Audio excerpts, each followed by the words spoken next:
नमस्कार, मेरा नाम है प्रवीण दुबे और आज की doubt and concept strengthening class में हम एक स्पेसिफिक टॉपिक, बहुत इंपॉर्टेंट टॉपिक जो है उसको लेकर के पढ़ने वाले हैं। आज हम पढ़ रहे हैं बोहर की पीरियोडिक टेबल के बारे में। देखिए, बोहर की पीरियोडिक टेबल की यदि हम बात करें तो केमिस्ट्री में हम जितनी भी एलिमेंट्स के बारे में पढ़ते हैं वो सारी की सारी एलिमेंट्स सिस्टमेटिक ढंग से इस पीरियोडिक टेबल में रखी गई हैं। ठीक है, तो बोहर की पीरियोडिक टेबल में क्या है, एलिमेंट्स को सिस्टमेटिक ऑर्डर में रखा गया है। यदि हम इस पीरियोडिक टेबल के बारे में ध्यान से समझ लेते हैं या चीज़ों को जान लेते हैं तो केमिस्ट्री का कई सारा बेसिक्स का हिस्सा जो है वो कवर हो जाता है। तो आप सभी लोगों को क्या करना है, इस वीडियो को पूरा शुरू से लेकर के लास्ट तक ध्यान से देखना है। इसमें मैं कई सारी चीज़ें क्लियर करूँगा। ये जो वीडियो है ये किसी भी क्लास या किसी भी टॉपिक से रिलेटेड बिल्कुल भी नहीं है। यह एक बेसिक्स का वीडियो है और यदि आप इसे देख लेते हैं तो आपको कई सारे कंसेप्ट पढ़ते समय या कोई भी केमिस्ट्री का टॉपिक पढ़ते समय आपको कई सारी चीज़ों में आसानी होने वाली है। ठीक है, तो चलिए हम शुरू करते हैं। हम पढ़ने वाले हैं बोहर की पीरियोडिक टेबल के बारे में। ठीक है, तो सबसे पहले हम बात करते हैं कि पीरियोडिक टेबल है क्या। पीरियोडिक टेबल का मतलब एक ऐसी टेबल से है जिसमें हमने एलिमेंट्स को क्या किया है, टेबुलेट फॉर्म में या टेबल के फॉर्म में अरेंज किया है, ग्रुप्स और पीरियड्स में। ठीक है, पहली चीज़। दूसरी चीज़, बोहर की पीरियोडिक टेबल में जो एलिमेंट्स अरेंज की गई हैं वो उनके एटॉमिक नंबर के आधार पर अरेंज की गई हैं। एटॉमिक नंबर के इंक्रीजिंग ऑर्डर में हमने एलिमेंट्स को अरेंज किया है। जबकि इसके पहले जो मेंडलीव की पीरियोडिक टेबल पढ़ते हैं उस मेंडलीव की पीरियोडिक टेबल में हमने क्या किया था, एलिमेंट्स को उनके इंक्रीजिंग एटॉमिक मासेस के आधार पर अरेंज किया था और यहाँ पर हमने एटॉमिक नंबर के आधार पर हमने इनको अरेंज किया है। अभी तक का सबसे एडवांस्ड और सबसे बेहतर पीरियोडिक टेबल जो है वो बोहर की पीरियोडिक टेबल है। ठीक है, आइए ज़रा हम इसको समझते हैं। अभी हमने इसमें क्या है, एलिमेंट्स को नहीं रखा हुआ है, हमने केवल एक रफ डायग्राम, यहाँ पर एक ब्लैंक डायग्राम तैयार किया है पीरियोडिक टेबल का। और इसमें मैं पूरा डिटेल में आपको केवल उन पॉइंट्स को लेकर के ही बात करूँगा जिनकी हमें बहुत आवश्यकता होती है या जो बहुत ज़्यादा उपयोग होते हैं। ठीक है, उन एलिमेंट्स के बारे में या उन फैक्ट्स के बारे में हम यहाँ बहुत ज़्यादा बात नहीं करेंगे जिनका बहुत अधिक इस्तेमाल नहीं होता है। तो जितनी चीज़ें हम यहाँ डिस्कस करते हैं यदि आप वो तैयार कर लेते हैं तो आपके बहुत सारे कॉम्पिटिटिव एग्ज़ाम में आने वाले छोटे छोटे क्वेश्चन, ठीक है, और दूसरी चीज़ कई सारे लॉजिक्स आपके यहाँ पर तैयार हो जाएंगे। ठीक है, तो चलिए शुरू करते हैं। देखिए, ये जो है ये बोहर की पीरियोडिक टेबल का डायग्राम है जिसमें अभी हमने एलिमेंट्स नहीं रखे हुए, एलिमेंट्स को अभी हमने खाली छोड़ा हुआ है। एलिमेंट्स को खाली छोड़ने का कारण ये है कि एक तो मैं आपको एलिमेंट्स को किस तरीके से स्टडी किया जाता है उनका ऑर्डर बता दूंगा और केवल हम उन्हीं एलिमेंट्स के बारे में बात करेंगे जिनको हमें ज़्यादा आवश्यकता होती है या जिनके बारे में अधिकतर क्वेश्चन बनते हैं। चलिए शुरू करते हैं। सबसे पहले हम बात करते हैं कि यहाँ पर आपको कुछ इस तरीके के ये जो लाइंस में कुछ ग्रुप्स दिख रहे हैं। ठीक है, जैसे ये पूरा का पूरा, इसको हम एक ग्रुप कहेंगे, ये इसको हम सेकंड ग्रुप कहेंगे, इसको हम थर्ड ग्रुप कहेंगे, इसको हम फोर्थ ग्रुप कहेंगे। मतलब जो हॉरिजेंटल लाइन में आपके ये ब्लॉक अरेंज है ये कहलाते हैं, जो वर्टिकल लाइन में अरेंज है, वर्टिकल लाइन में जो अरेंज है ये कहलाते हैं ग्रुप। और ये जो हॉरिजेंटल लाइन है, जैसे ये पूरा का पूरा ये दिख रहा है, ये पूरा आपका दिख रहा है, ये दिख रहा था, इनको हम क्या बोलते हैं, पीरियड बोलते हैं। तो जो वर्टिकल कॉलम्स हैं उनको क्या बोला जाता है, उनको ग्रुप बोला जाता है। और जो हॉरिजेंटल कॉलम्स हैं इनको हम क्या बोलते हैं, पीरियड बोलते हैं।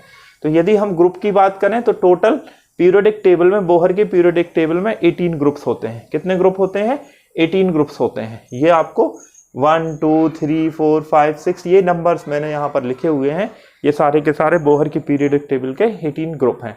उसके बाद ये जो है 1 2, ये जो हॉरिजॉन्टल लाइन है 1 2, यहाँ पर मैं नोट कर देता हूँ कि जैसे ये 1 है, ये 2 है, ये 3 है, ये 4 है, ये 5 है, ये 6 है और ये 7 है। तो इस तरीके से बोहर की पीरियोडिक टेबल में 7 हॉरिजॉन्टल लाइंस हैं और इन 7 हॉरिजॉन्टल लाइंस को हम क्या कहते हैं, पीरियड कहते हैं। तो टोटल 18 ग्रुप्स हैं, 7 आपके पीरियड्स हैं। पहली चीज हमने यहाँ पर कर ली। ठीक है, इसके बाद हम बात करते हैं ये जो 1 और 2 ग्रुप हैं इनको हम बोलते हैं एस ब्लॉक। क्या बोलते हैं, एस ब्लॉक बोलते हैं। ग्रुप नंबर 3 से लेकर के ग्रुप नंबर 12 तक को हम क्या बोलते हैं, डी ब्लॉक।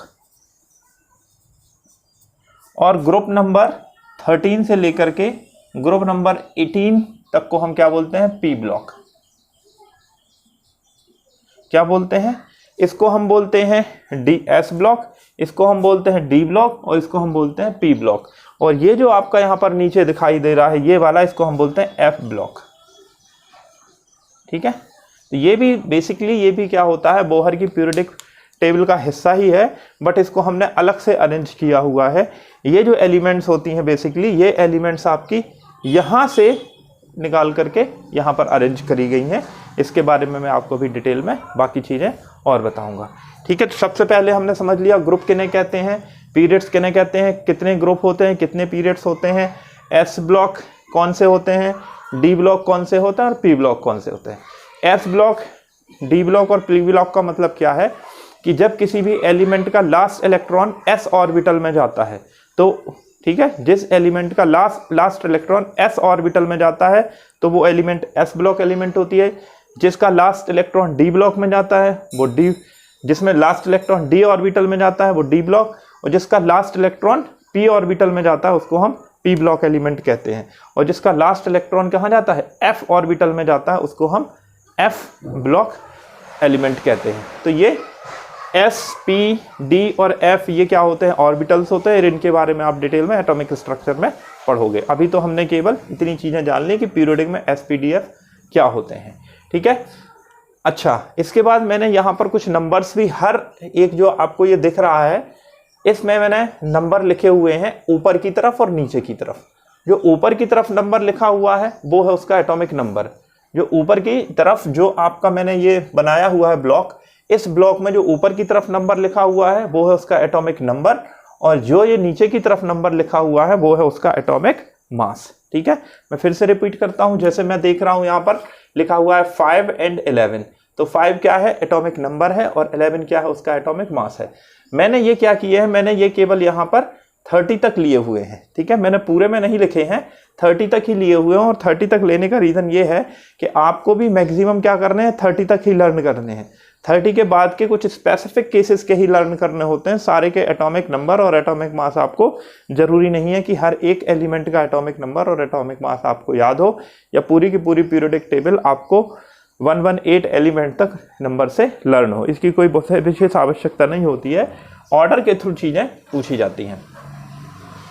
तो चलिए, अब क्या होता है जब स्टडी करी जाती है, ठीक है, तो ये जो एस ब्लॉक एलिमेंट है और पी ब्लॉक एलिमेंट है, इनकी स्टडी करते हैं ग्रुप में। एस ब्लॉक एलिमेंट की और पी ब्लॉक एलिमेंट की स्टडी करते हैं किसमें, ग्रुप में।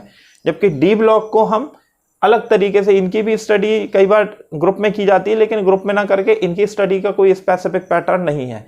और मेनली हमें जो लर्न करनी पड़ती हैं एलिमेंट, एक तो क्या करना है, 1 से लेके 30 तक की सारी एलिमेंट्स आप लर्न कर लीजिए, उनके एटॉमिक नंबर लर्न कर लीजिए और उनके एटॉमिक मासेस लर्न कर लीजिए। 1 से लेके 30 तक या 1 से लेके 36 तक, बस ये इनफ है। दूसरी चीज, आपको जो एस ब्लॉक और पी ब्लॉक की एलिमेंट है वो ग्रुप में, ठीक है, ग्रुप में लर्न होनी चाहिए। और जबकि डी ब्लॉक की जो एलिमेंट है ये आपको जैसे 21 से लेके 30 तक, 39 से लेके 48 तक, 57 से लेके 80 तक, तो ये इस तरीके से आपको हॉरिजेंटल लेवल पे ही लर्न होनी चाहिए। इसी तरीके से आवश्यकता मैक्सिमम लेवल पर आती है, लेकिन डी ब्लॉक का कोई बहुत ज़्यादा इस्तेमाल नहीं होता है, लेकिन एस और पी ब्लॉक में बहुत इस्तेमाल होता है, इसलिए ये आपको प्रॉपर होने चाहिए। इसलिए इसकी कई सारी ट्रिक्स भी चलती हैं। चलिए हम क्या करते हैं, इन ब्लॉक्स में इनको भरते हैं। जैसे यहाँ पर मैं भरूंगा hydrogen, lithium, sodium, potassium, rubidium, caesium और फ्रांसियम। ठीक है, तो ये एक ग्रुप की एलिमेंट हो गई जिनके बारे में मैंने यहाँ पर डिटेल में लिखा हुआ है। Hydrogen, lithium, sodium, potassium, rubidium, caesium और फ्रांसियम। ये हमारा क्या हो गया, इसको हम बोलते हैं S1 और इसको बोलते हैं S2 ग्रुप। ठीक है, ये सब सारी चीजें आप डिटेल में पढ़ेंगे आगे चल करके, बट अभी हम यहाँ पर तो hydrogen, lithium, sodium, potassium, rubidium, caesium, francium, इसको कई बार अलग अलग ट्रिक से लोग बाग याद करते हैं, है, ली, ना, के, आर, बी, सीज, ठीक है, या है ठीक है, तो इस तरीके है ली, ना, के, आरबीसी के थ्रू आप इसको याद कर सकते हैं। अच्छा, यहाँ सीजियम के बाद ये जो फ्रांसियम है इसको जनरली तौर पे रेडियो एक्टिव एलिमेंट बोला जाता है। और इस ग्रुप में जो एलिमेंट्स आपकी दी गई हैं ये सारी की सारी, सबसे पहले आप ध्यान रख लीजिएगा, ये सारी की सारी एलिमेंट्स क्या हैं? सारी की सारी एलिमेंट्स ये मेटल हैं। सारी की सारी एलिमेंट्स क्या हैं? ये मेटल हैं, पहली चीज। और इस ग्रुप को हम क्या बोलते हैं? एल्कली अर्थ मेटल बोला जाता है।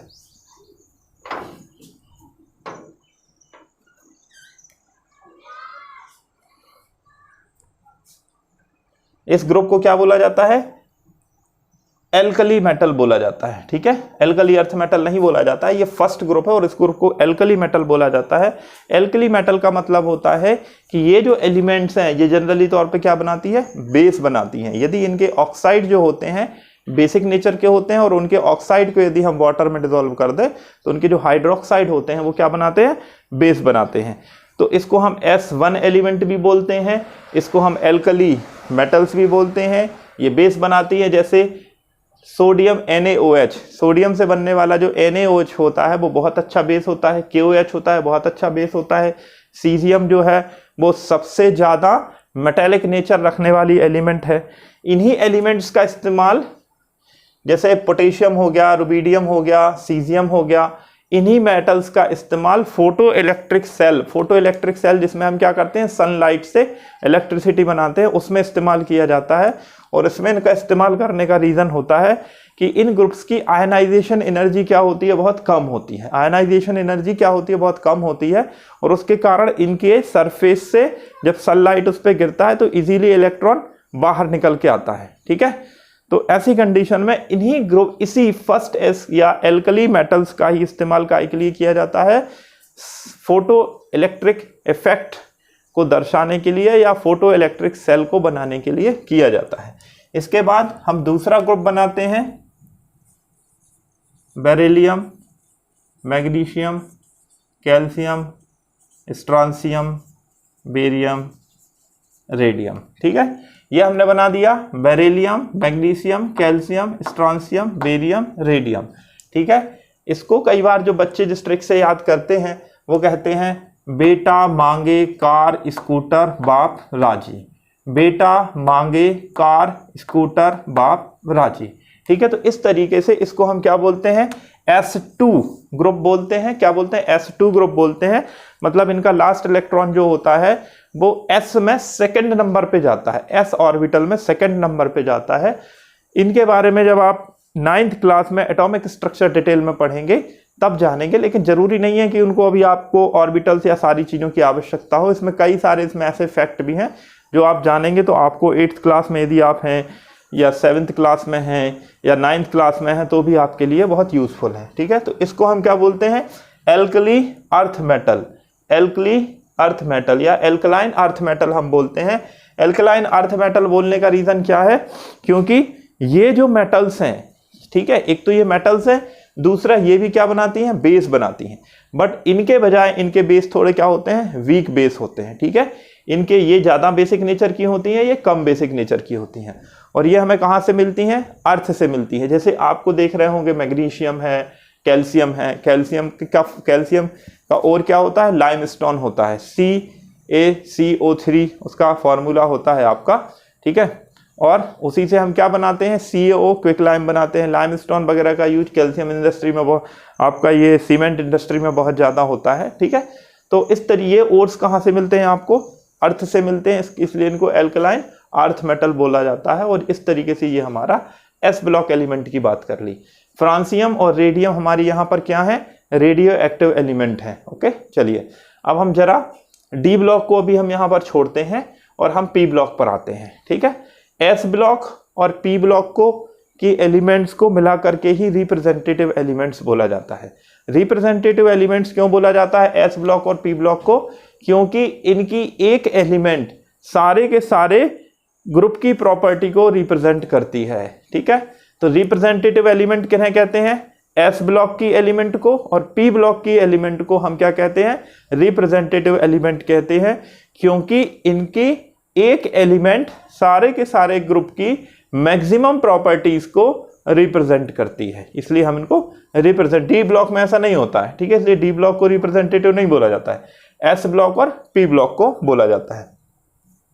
अब हम आ जाते हैं ग्रुप नंबर 13 पर, ठीक है। ग्रुप नंबर 13 में जनरली क्या, जो पहली एलिमेंट होती है वो होती है boron, aluminium, gallium, indium, thallium, ठीक है। ये जनरली तौर पर आपको लर्न करना है। देखिए होता क्या है, जब आप फ्रांसियम, रेडियम के आसपास या एक्टेनियम के आसपास चले जाते हैं तो उसके बाद की मैक्सिमम एलिमेंट्स जो होती हैं वो रेडियो एक्टिव होती हैं। कैसी होती हैं?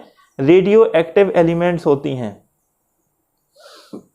और रेडियो एक्टिव एलिमेंट इसको Tl से रिप्रेजेंट करते हैं, और ये In, ठीक है, इंडियम, ठीक है। बैगन, आलू, गाजर इन थैला, बैगन, आलू, गाजर इन थैला, ठीक है। तो boron, aluminium, gallium, indium, thallium, ठीक है। अच्छा, मास नंबर, एटॉमिक नंबर मैं पहले ही कह चुका हूं 30 तक इंपॉर्टेंट है, इसके बाद के इंपॉर्टेंट नहीं है। इनका ये ऑर्डर आपको जरूरी है याद रखना, ये ऑर्डर से ही आपको एलिमेंट की स्टडी होती है। इसको हम बोरॉन फैमिली कहते हैं। क्या कहते हैं? बोरॉन फैमिली यहां पर हम कहते हैं। इसके बाद अगली फैमिली पे आते हैं जिसे हम कार्बन, सिलिकॉन, जर्मेनियम, टिन और लेड। इसके बाद एलिमेंट्स हैं बट वो रेडियो एक्टिव है, उनका बहुत ज्यादा इस्तेमाल नहीं होता है। Carbon, silicon, germanium, tin, lead, ठीक है। कहें सीता जी सुनो प्रभु, कहें सीता जी सुनो प्रभु, इस तरीके से आप इसको लर्न कर सकते हैं। अगली फैमिली जो हमारी है वो क्या है? Nitrogen family. Nitrogen, phosphorus, arsenic, antimony, bismuth, ठीक है। बेसिकली तो आप देखिए ट्रिक व्रिक से याद करने की बजाय आप 4 बार उन 4-5 बार यदि इस तरीके से nitrogen, phosphorus, arsenic, antimony, bismuth इस तरीके से करते हैं तो वो आपको लर्न हो जाएंगी, ठीक है। Nitrogen, phosphorus, arsenic, antimony, bismuth, इसको कई बार हम लोग ट्रिक से याद करते थे तो कह देते थे न्यूजीलैंड, पाकिस्तान, ऑस्ट्रेलिया सब बिके, न्यूजीलैंड, पाकिस्तान, ऑस्ट्रेलिया सब बिके, न्यूजीलैंड, पाकिस्तान, ऑस्ट्रेलिया सब बिके। तो इस तरीके से ये वाला ग्रुप जो आपको, जिसे हम नाइट्रोजन फैमिली ग्रुप कहते हैं, याद कर सकते हो। इसके बाद हम जाते हैं ऑक्सीजन पर। ऑक्सीजन, सल्फर, सेल्यूरियम, टेल्यूरियम, पोलोनियम, ठीक है। ये आपकी ऑक्सीजन फैमिली है। ऑक्सीजन, सल्फर, सेल्यूरियम, टेल्यूरियम और पोलोनियम, इसको हम लिखते हैं, ठीक है। ओल्ड स्टाइल से टीपो, इसको ऐसे याद करते हैं, ओल्ड स्टाइल से टीपो, ओल्ड स्टाइल से टीपो, इस तरीके से हम इस ग्रुप को लर्न कर लेते हैं। इसके बाद अगला जो होता है वो होता है फ्लोरीन, क्लोरीन, ब्रोमीन, आयोडीन और एस्टेटीन, ठीक है। फर्स्ट, यदि किसी एलिमेंट में के सिंबल में 2 लेटर्स आपके हैं तो फर्स्ट वाला कैपिटल होता है और सेकंड वाला स्मॉल होता है, ठीक है। तो फ्लोरीन, क्लोरीन, ब्रोमीन, आयोडीन, एस्टेटीन, ये हो गया हमारा ग्रुप नंबर 17, जिसको हम कई बार क्या कहते हैं? हेलोजन एलिमेंट भी क्या कहते हैं? हेलोजन एलिमेंट भी कहते हैं। इसको याद रखने का तरीका है, फिर कल बाहर आई आंटी, फिर कल बाहर आई आंटी, ठीक है। तो इस तरीके से फिर कल बाहर आई आंटी, इस तरीके से आप इसको याद रख सकते हैं। इसके बाद आइए हम अपने 18 ग्रुप पर चलते हैं, और 18 ग्रुप जो हमारा है उसमें हम लिखते हैं helium, neon, argon, krypton, xenon, radon, ये हमारा पूरा का पूरा बना हुआ है, Rn है ये, ठीक है। Helium, neon, argon, krypton, xenon, radon, और इसको हम बोलते हैं है ना अगर कर जीरो, अगर कर जीरो रन पर। अगर कर एक इंडियन क्रिकेट का एक प्लेयर था पुराना और बॉलर था, ठीक है। तो उसी के उस पर ये बना लिया गया था, है ना अगर कर जीरो रन पर, ठीक है ना अगर कर जीरो रन पर। और इस तरीके से रिप्रेजेंटेटिव एलिमेंट्स के क्या एटॉमिक नंबर, किस तरीके के उनके ग्रुप में ऑर्डर्स होते हैं, वो आपको ये थोड़ा सा याद होना चाहिए, क्योंकि इसी ऑर्डर में आप इनकी स्टडी करेंगे। इसके बाद यदि हम इसकी बात करें, डी ब्लॉक की बात करें तो डी ब्लॉक में वैसे तो इस पे क्वेश्चन जो आते हैं ग्रुप से रिलेटेड आते हैं, बहुत ज़्यादा इसकी आवश्यकता आपको नहीं पड़ती है, फिर भी हम कुछ जैसे ऊपर वाला ग्रुप चूँकि 30 तक हमको याद ही रखना है, तो इसको scandium, titanium, vanadium, chromium, manganese, ferric, फिर फेरिक के बाद आपका कोबाल्ट, निकल, इसके बाद कॉपर के बाद फिर आपका जिंक।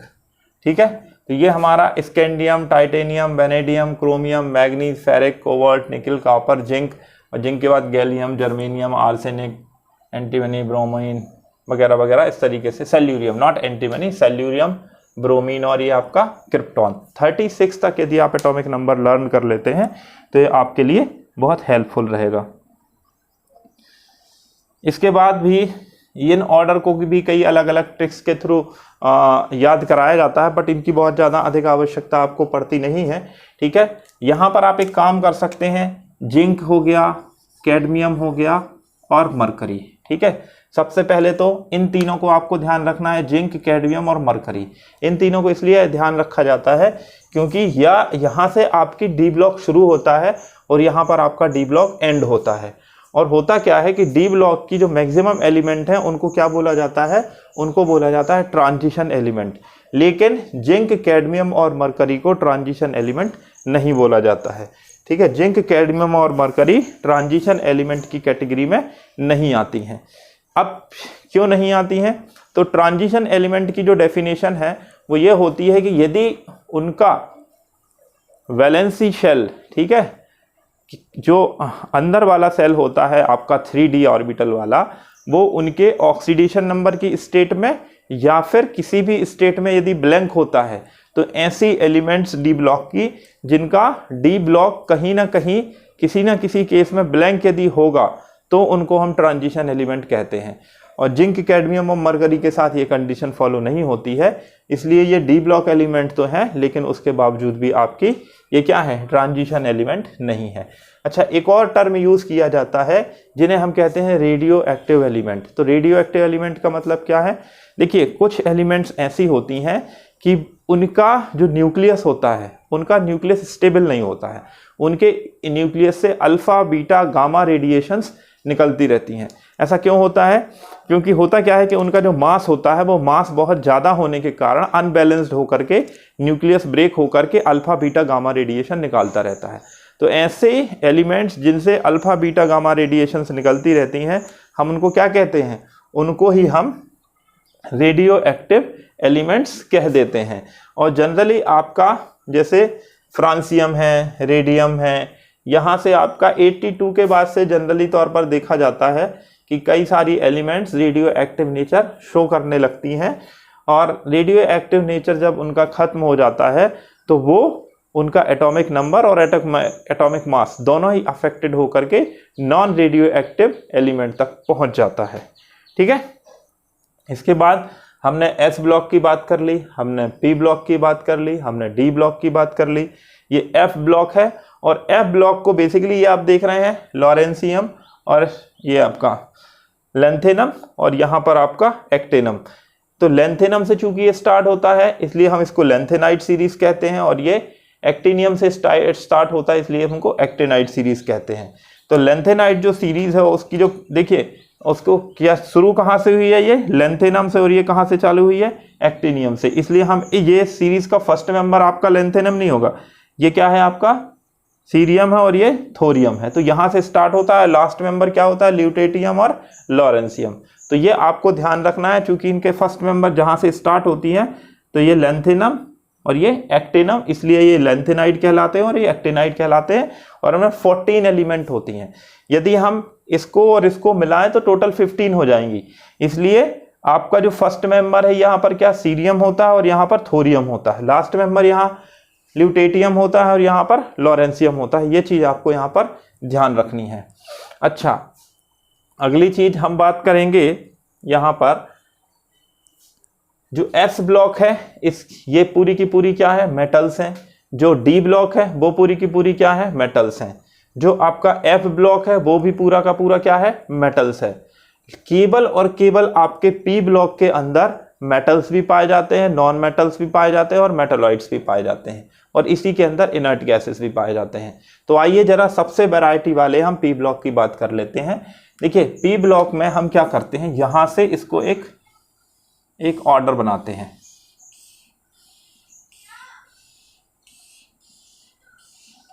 ये हमने एक जिगजैग लाइन यहां पर बना दी है, ठीक है, जिगजैग लाइन हमने ये यहां पर बना दी है।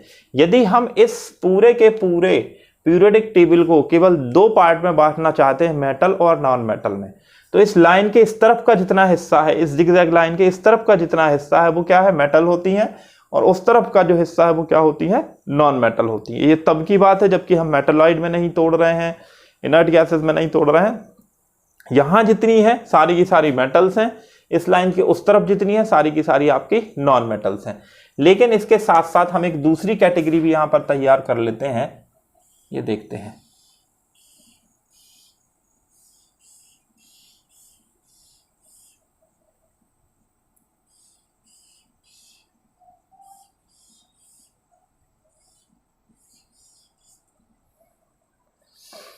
One, two, three, four, five, six और ये 7, ठीक है।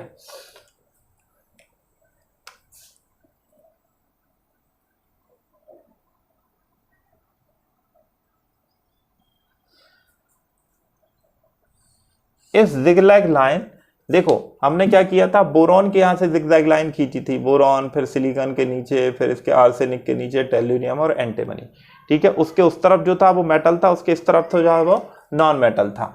लेकिन यदि मैं इनको लेकर के इस तरीके से एक ड्रा करूं, ये जो जिनको मैं ब्लॉक के अंदर रख रहा हूं,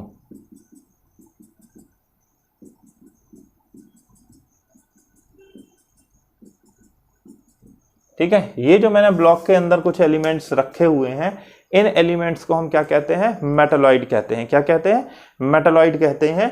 मतलब इनके अंदर मेटल के भी कैरेक्टरिस्टिक हैं और नॉन मेटल के भी कैरेक्टरिस्टिक हैं। तो अब हमने पूरी पीरियोडिक टेबल को 3 कैटेगरी में बांट दिया है, metal, metalloid and non metal में। तो आपको ध्यान रखना है, silicon, germanium, arsenic, antimony, tellurium, polonium और एस्टेटाइन, ये आपके क्या होते हैं, मेटालॉइड की कैटेगरी में आते हैं। ओके, ये आपको यहाँ पर ध्यान रखना है। पीरियोडिक टेबल में सबसे लास्ट एलिमेंट जो हमारी मेटल होती है वो क्या होती है, बिस्मथ होती है, ठीक है, ये आप ध्यान रखिएगा। लास्ट एलिमेंट जो हमारी मेटल होती है वो बिस्मथ होती है। अच्छा, तो ये आपके क्या हो गए, मेटालॉइड हो गए। इसको लेकर के कई बार क्वेश्चन आता है, इसलिए इसको ध्यान रखिए। इसके उस तरफ जो है वो नॉन मेटल हो गए। नॉन मेटल में भी helium, neon, argon, krypton, xenon, radon, इसको हम क्या बोलते हैं, 18 ग्रुप बोलते हैं, कई बार इसको 0 ग्रुप भी बोला जाता है। और इसमें जो एलिमेंट्स हैं उन एलिमेंट्स को हम क्या बोलते हैं, इनर्ट गैसेस बोलते हैं। क्या बोलते हैं, इनर्ट गैसेस बोलते हैं, या इन्हीं को हम नोबल गैसेस भी बोलते हैं। इनर्ट गैसेस या नोबल गैसेस बोलने का रीजन क्या है कि इन एलिमेंट्स के आपको क्या मिलते हैं, ना तो मॉलिक्यूल मिलते हैं ना कंपाउंड मिलते हैं। ये एलिमेंट्स गैस फॉर्म में, मोनो एटॉमिक गैस के फॉर्म में पाई जाती हैं। मोनो एटॉमिक गैस का मतलब क्या होता है कि इनका एटम स्टेबल होता है। इनर्ट गैसेस ऐसी गैसेस होती हैं जिनका एटम क्या होता है, नेचर में स्टेबल कंडीशन में हमको मिलता है। ये मोनो एटॉमिक गैस होती है।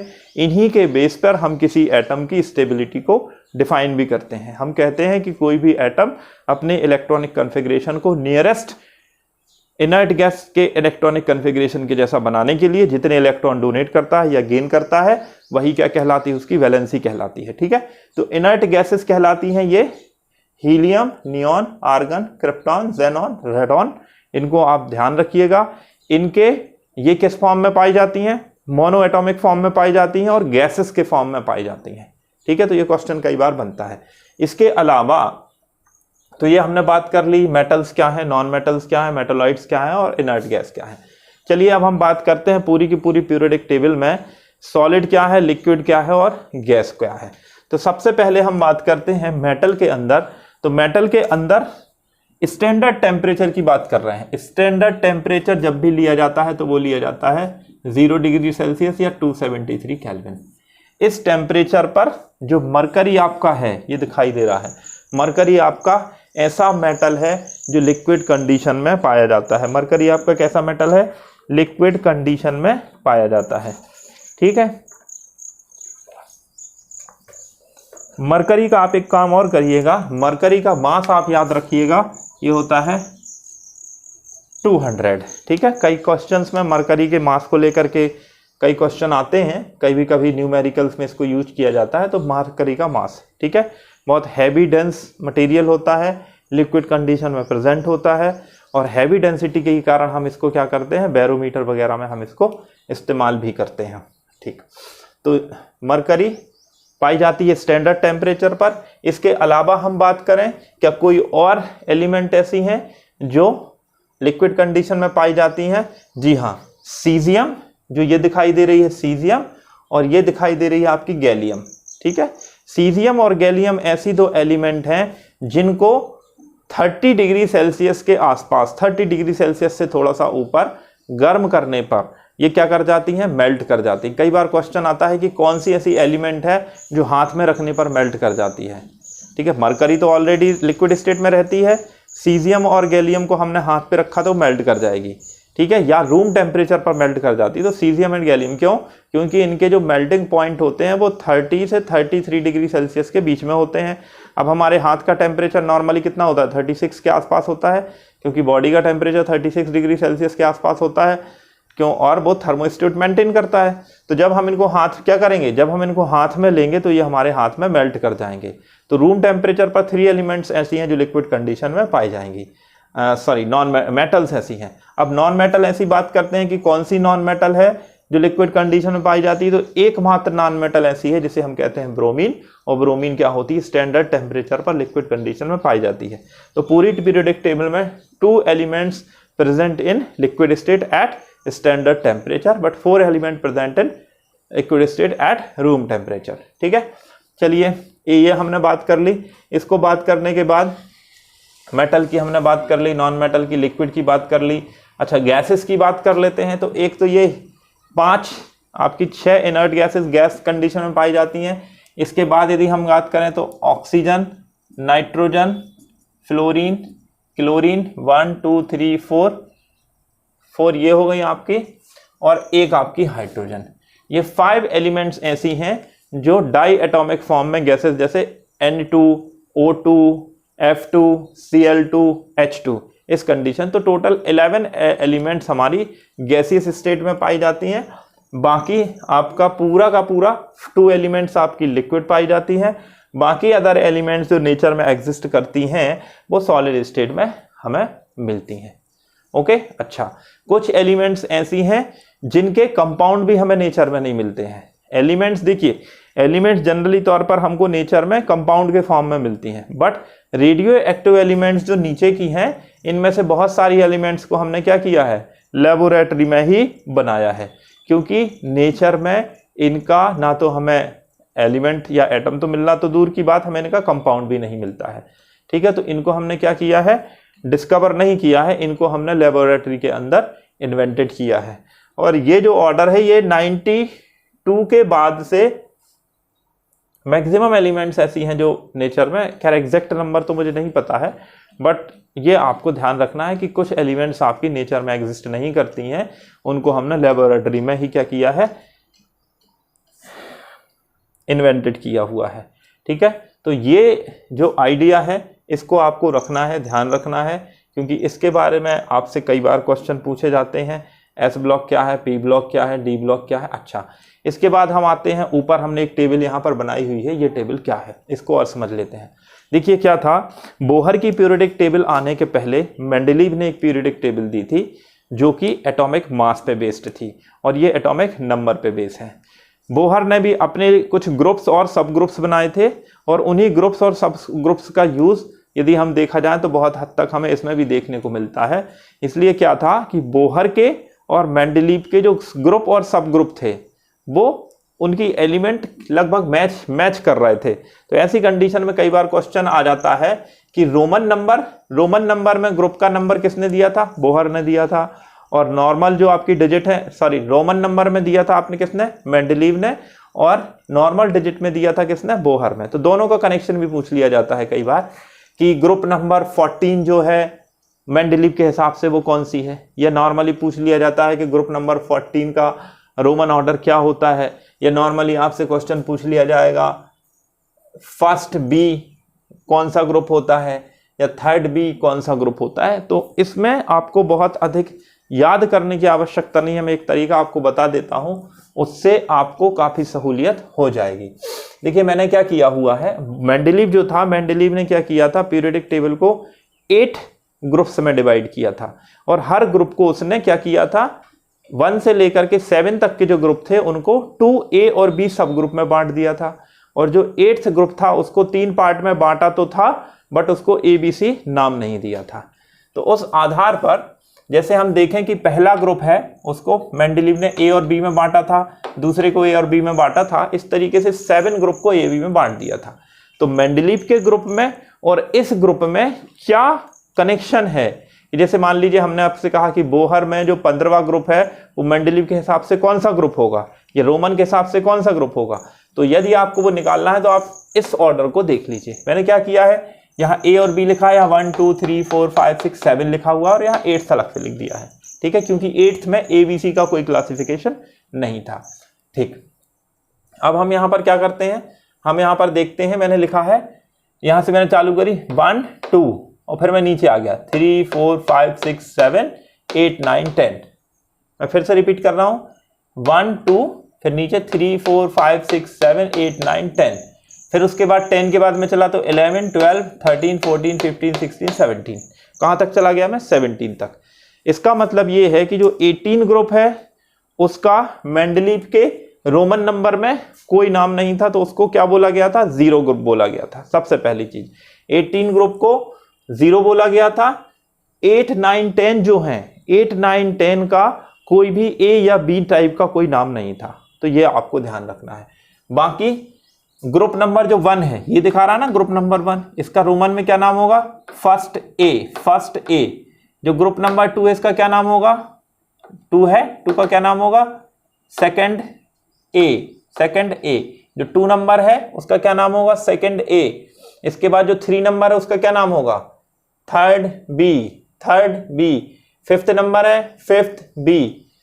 14 नंबर है उसका क्या होगा, 4A। तो इस तरीके से आप ये कनेक्शन देख सकते हैं, ठीक है। क्या किया है, 1 2, उसके बाद में नीचे आ गया 3 4 5 6 7 8 9 10 अलग दिखिए, फिर 11 से मैंने यहां से चालू किया, 1 के नीचे 11 12 13 14 15 16 17।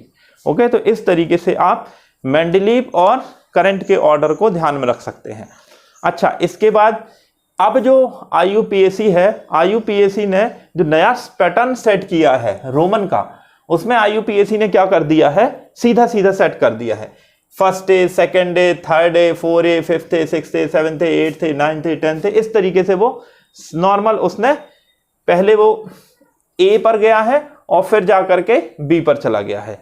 तो ये जो आपका है ये 13 अभी हमारा क्या निकल के आ रहा है, अभी जैसे 13 नंबर है क्या निकल के आ रहा है, थर्ड A, आगे चल करके ये आपका थर्ड B ही है। और उन्होंने एक कॉमन पैटर्न ही, आप पीरियोडिक टेबल देखें 10th क्लास की CBSE की बुक आप खोलिए और उसमें जो ग्रुप नंबर आपको मिलेंगे वो IUPAC के हिसाब से हैं, ठीक है। तो अब कई बार अब ये क्वेश्चन में कंफ्यूजन वाली स्थिति बन जाती है कि वहां पर IUPAC के हिसाब से लिखेंगे ऑर्डर या मेंडलीव के हिसाब से लिखेंगे, ठीक है। तो नॉर्मली यदि स्टैंडर्ड एग्जाम होंगे तो क्वेश्चन जब आएगा तो वो IUPAC के हिसाब से ही पूछेगा, लेकिन कई ऐसे क्वेश्चन होते हैं जो मेंडलीव और इस ऑर्डर को लेकर के भी बात करते हैं, इसलिए मैंने दोनों ही चीजें आपको बता दी हैं। ये हमारी बोहर की पीरियोडिक टेबल थी। चलिए अब इस क्लास को हम एंड करते हैं। आई होप आपको इससे काफ़ी सारा फायदा हुआ होगा। Thank you to all of you.